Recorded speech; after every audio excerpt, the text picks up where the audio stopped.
Alléluia. Donc la Bible nous dit ici, continuez à marcher quand le diable est en train de rôder. Alors ce que je suis en train de vous expliquer, c'est radical. Et je reviens sur ces principes. Le Saint-Esprit encore à moi me demande de vous reparler encore de ça et de reparler de ça. Le diable rôde comme un lion rugissant. Il n'est pas lion. Je reviens. Le diable n'est pas un lion. Le mal et le bien ont été créés dans le jardin d'Éden. Et ce fruit, Dieu lui-même a dit à Adam et Ève de ne pas toucher. Si vous touchez à ça, vos yeux vont s'ouvrir. Ils ont touché. C'est là où le mal a commencé à agir. Et Dieu, pour stopper le mal, a envoyé son fils Jésus. Afin que lorsque nous avons Jésus dans notre vie, Jésus nous donne là l'esprit de discernement par le biais du Saint-Esprit. Et lorsque nous avons le Saint-Esprit en nous, parce que nous avons reçu Jésus-Christ dans notre vie, l'Esprit vient nous dire, laissez le mal. Et lorsque nous choisissons volontairement de marcher dans le mal, Dieu ne peut rien faire contre ça. C'est pour ça qu'il est important de traiter sa vie durement et de refuser le mal dans sa vie. Tu es le seul responsable de ce qui t'arrive. Dieu n'est pas responsable de ce qui t'arrive. Tu es le seul responsable. Si tu commences à marcher dans cet esprit, tu verras que le diable ne peut plus te coacher. Dieu nous a dit, le diable ne peut pas te pousser. Hein? Non. La place du diable est dans le temps de feu. Ça veut dire que sa place est dans l'enfer. Et Dieu nous dit, ceux qui veulent suivre son exemple, nous allons le suivre comme adepte. Mais nous avons la possibilité de revenir à Dieu lorsque nous expérimentons la purification, le pardon dans le nom de Jésus et dans le sang de Jésus. Et lorsque nous l'invoquons, Dieu dit, il n'y a plus de condamnation pour ceux qui sont en Christ Jésus. Romains chapitre 8, verset 1. La Bible dit, il n'y a plus de condamnation pour ceux qui sont en Christ Jésus. Quelle que soit la gravité de ton mal, quelle que soit la gravité de ton péché, quelle que soit la gravité de la vie que tu mènes, tu as une possibilité d'être racheté par le précieux sang de Jésus. Et lorsque Dieu te pardonne, il te pardonne véritablement. Il ne te pardonne pas à peu près. Et lorsque les gens vont continuer à te voir la vie que tu menais avant, Dieu ne te verra plus de la même façon. Et comme Dieu ne te voit plus de la même façon, ça veut dire qu'il a une nouvelle histoire dans ta vie. Choisis le bien pour exceller dans le bien. Et si tu entretiens le mal dans ta vie, le mal va continuer à influencer ta vie. C'est pour ça qu'il est important, maison de vainqueurs, de ne pas permettre à quelqu'un de retenir votre bénédiction. Vous ne pouvez pas permettre à quelqu'un de vous aider à vivre volontairement contre la volonté de Dieu dans ta vie. Tu dois trier les gens avec qui tu dois marcher. Et tu dois trier parce que c'est important pour ta vie. Tu as vécu 15 ans, 20 ans sans comprendre ces principes. Et aujourd'hui, tu commences à voir ces principes. Tu veux voir l'accélération de la bénédiction de Dieu dans ta vie. Tu dois mettre de côté le mal. Et tu dois commencer à entretenir ces biens en copiant les fruits de l'esprit qui est dans Galates 5, versets 22 à 23. Tu dois les noter sur une feuille. Tu vas coller dans le miroir de ta douche. Chaque matin, lorsque tu te brosses, tu dis, le fruit de l'esprit c'est quoi? C'est l'amour, la patience, la maîtrise de soi, la bonté, la bénignité. Chaque jour que tu vas commencer à voir ces choses vont commencer à agir dans ta vie, et vont prendre possession, ils vont prendre autorité. Et lorsqu'ils vont s'asseoir dans ta vie, personne ne pourra plus jamais t'enlever dans le seuil de la bénédiction de Dieu. Parce que le seul et la signature de Dieu, c'est les fruits de l'esprit. C'est pour ça que Jésus pouvait dire à Pierre, tu tues par l'esprit, tu mourras par l'esprit. Tu tues par l'épée, tu mourras par l'épée. Quand Pierre a levé son épée pour couper l'oreille de ce soldat qui a arrêté Jésus, Jésus, par amour, a repris cette oreille, il a collé. Alléluia. Et nous devons comprendre que le mal que les gens nous donnent, nous devons retourner l'amour. Alléluia. Pas avec une manière hypocrite, mais avec la grâce de Dieu qui met dans notre cœur de pardonner la personne et de demander à Dieu de nous donner la force de pardonner cet acte. Et ces volontés, ça se cultive. Ce n'est pas en un jour. Quand vous entendez ces choses-là que je suis en train de prêcher, vous devez demander à Dieu, Seigneur, tel que Docteur Bruno nous enseigne aujourd'hui, donne-nous la capacité de vivre cela. Alléluia. Donne-nous la force de vivre cela. Alléluia. Vous devez prier que Dieu vous donne cette force de vivre ça. Amen. Et lorsque vous allez demander cette grâce à Dieu, Dieu va le faire. Parce que Dieu, il est fidèle. Dieu n'échoue pas. Les seules personnes qui échouent, c'est nous. Lorsque je reviens dans l'histoire de Caïn et Abel, qui les a appris qu'il faut être reconnaissant. Quand tu marches dans ta vie, que le bien est dans ta vie, l'acte de reconnaissance commence à réagir. La reconnaissance, c'est quoi? Tu sais où tu étais et ce que Dieu est en train de faire dans ta vie. Tu sais comment tu étais avant de venir à la maison des vainqueurs. Tu vois comment tu es. Sois reconnaissant dans tes acclamations. Dans ta louange à Dieu. Lorsque maman Patience se met à chanter, chante pour Dieu, ne chante pas pour la maison des vainqueurs. Lorsque tu viens voir maman évangile, tu la vois ici, tu ne vois pas maman évangile comme maman évangile des vainqueurs, tu vois maman évangile comme maman de Jésus. Tu ne vois pas Mélanie comme Mélanie de la maison des vainqueurs, tu vois comme Mélanie enfant de Dieu. Alléluia. C'est important. Et quand tu commences à voir que c'est une grâce pour toi d'être assis à côté de maman évangéliste, ou bien à côté de docteur Bruno, ou bien à côté de maman Patience, quand tu commences à comprendre que c'est une grâce, que ce n'est pas un acquis, tu pouvais mourir dans la nuit et que Dieu te donne le souffle de vie, tu deviens reconnaissant, Seigneur, je te rends grâce parce que beaucoup meurent étouffés. Et Dieu te donne la possibilité de vivre. Tu vis pourquoi? Quel est le but de ta vie? C'est pour montrer aux gens que tu as assez d'argent? C'est pour montrer aux gens que tu as assez de meubles? C'est pour montrer aux gens que tu es riche sur cette terre? Mais tu vas recevoir ta récompense sur cette terre. Dieu est capable de faire ces choses au-delà de ce que tu imagines dans ta vie. L'or et l'argent appartiennent à Dieu. C'est une bonne nouvelle que je t'annonce. Tout ce que tu vas faire appartient à Dieu. Dieu est capable de te donner tout ça quand il veut, selon son bon vouloir. Mais toi, arrange-toi à marcher dans l'obéissance. L'obéissance, le petit principe de ta dîme, ton dixième. Quelqu'un te donne 100 € dehors. 10 € ne t'appartiennent pas. Tu dois d'abord retirer les 10 € du Seigneur. Tu mets dans une enveloppe comme ça. Tu dis ça appartient à nous. Tu fermes pour ne pas te tenter. Quand le diable même veut te dire non, prends ça pour aller acheter à manger, tu dis non. L'homme ne vivra pas de pain seulement, mais il vivra de toute parole qui sort de la bouche de l'Éternel. Dis au diable comme ça. Alors, le diable cherche les adeptes.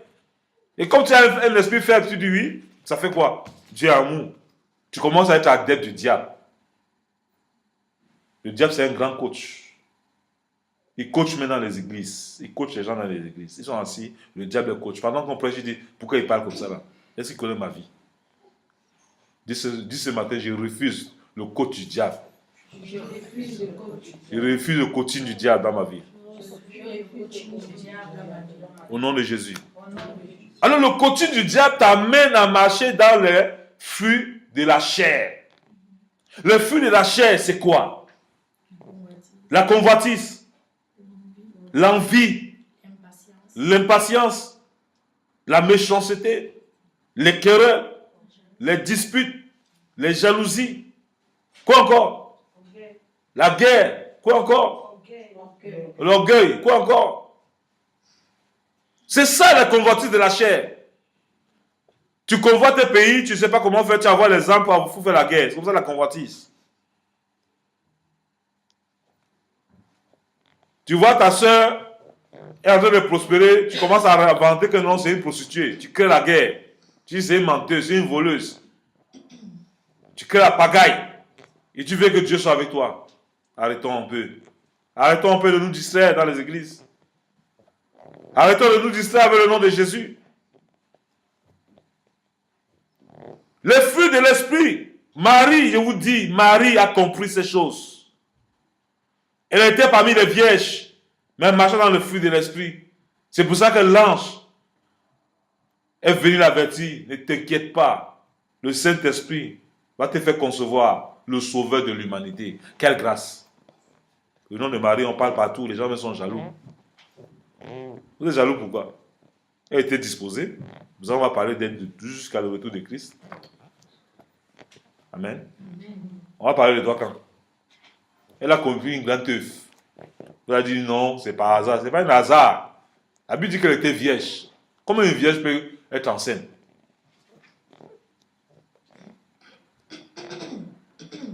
Mais pourquoi l'ange allait choisir la vierge? Parce qu'elle était vierge. Elle avait les fruits de l'esprit en elle. Marie marchait dans le jour. Elle priait. Elle était vraie. Elle était sincère. Tu es là. Tu es rempli de méchanceté. Un. Tu es rempli de convoitise. Deux. Tu es rempli de toute forme de destruction. Et c'est toi qui lèves les mains et tu veux que Dieu te visite. Purifie d'abord ton cœur parce que le sang de Jésus a été pourvu pour te nettoyer, pour te purifier, pour que tu sois dans les conditions pour recevoir ce que tu demandes. Et tu verras cela s'accomplir. Si tu ne reçois pas, c'est parce que tu demandes mal pour satisfaire les désirs de ta chair. Ceux qui prient, qui ne reçoivent pas, ils sont charnels. Si tu es spirituel, tu pries, tu vas voir la réponse.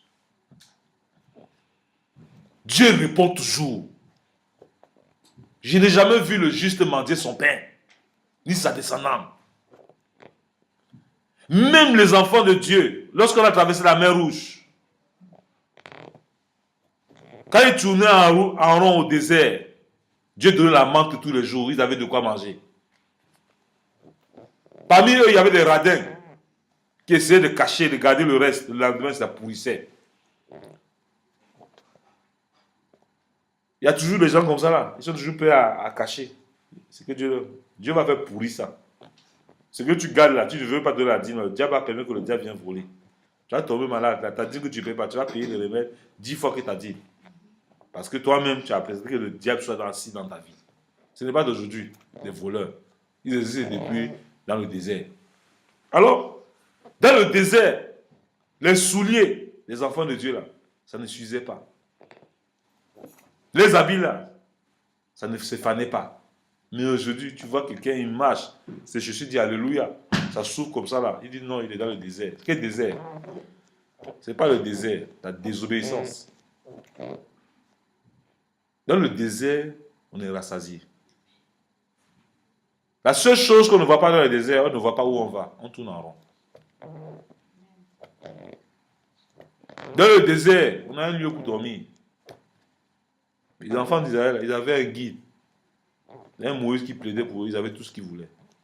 Mais leur cœur était endurci. C'est là que le problème. Dieu veut que ton cœur soit, que ça se détende pour qu'il fasse un miracle dans ta vie. Et Dieu veut faire un miracle dans ta vie. Détends ton cœur. Détache ton cœur. Détache les gens qui t'ont fait du mal.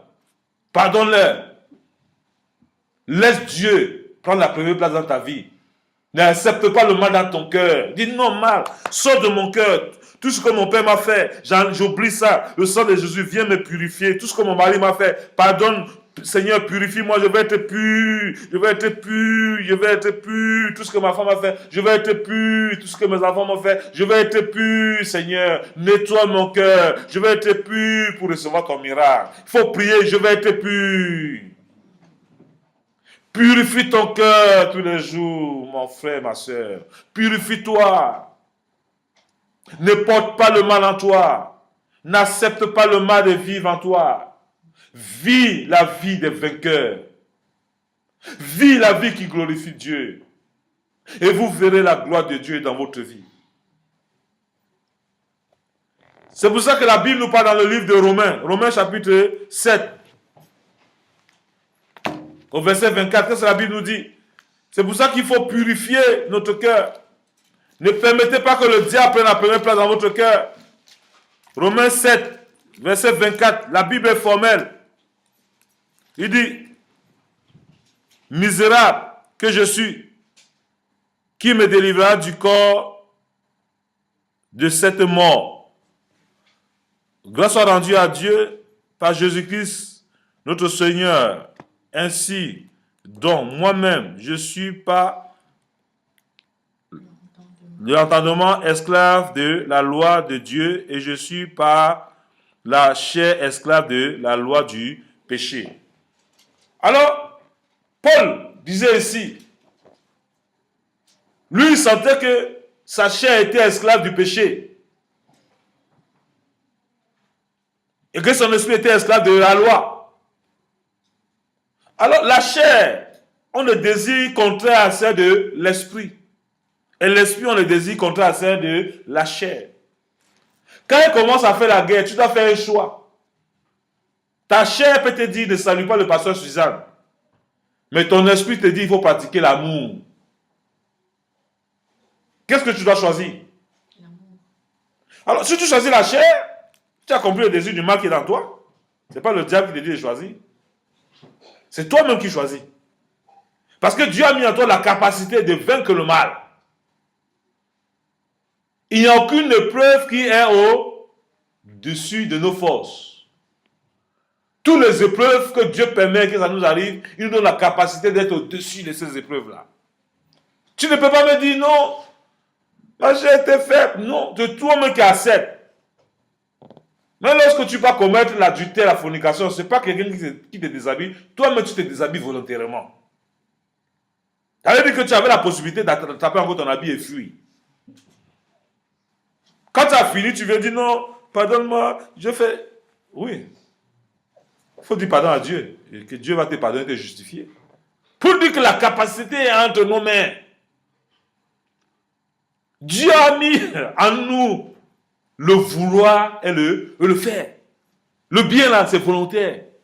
Tu peux choisir de sourire, tu peux choisir de vivre avec la figure de Dracula. Avec la névrose, tu vois comme ça, tu boules. C'est toi.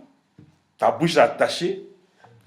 Comme si le diable t'avait dit en attachant, c'est comme ça que la gloire de Dieu va descendre dans ta vie. Continue. Les gens vont te voir, même celui qui était censé venir te bénir, il te voit attaché, il va fuir, il ne sait pas si tu vas le poignarder. Tu vas être étonné que le chèque va s'attacher sur ta vie jusqu'à te tuer. Alléluia.